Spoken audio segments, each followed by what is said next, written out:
Oh my God, there's a whole mess in Chile. I will call my friend to know better.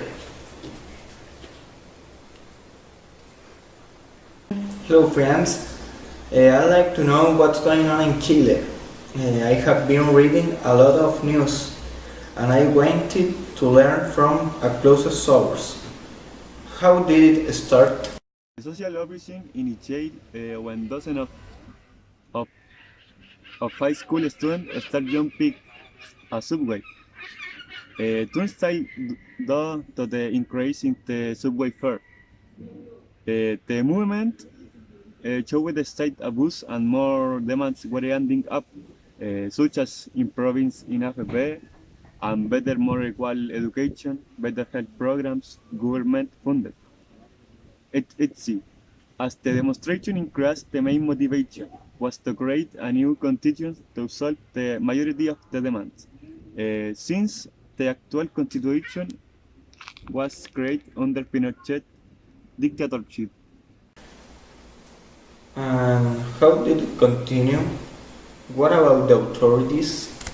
Manifestation there were great riots, such as looting to the large commercial stores and constant clashes between the police and a special force and protesters. In the wake of the riots, the president and ministers were highly criticized and disapproved by the Chilean people since they drove large numbers of violations of the human rights.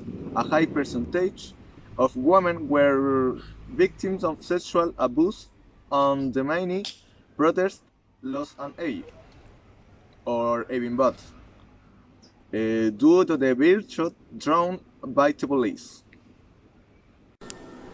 Wow, that's very awful. And what about the participation of the people? It was a minority or majority?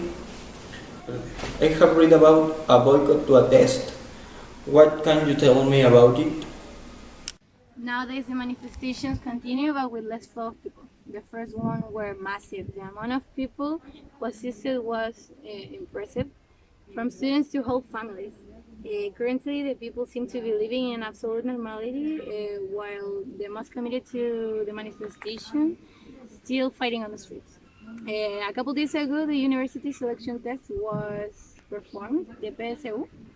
In the country not all agreed to this test for allowed access to higher education, so the students made a call to boycott it.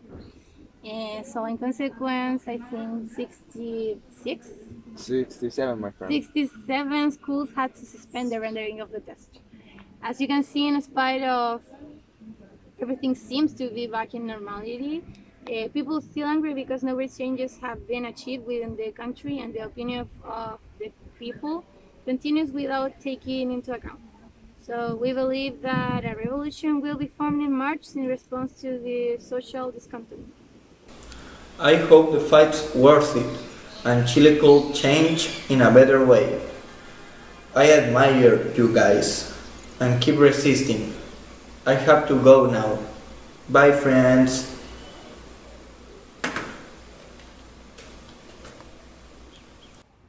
Bye, friend.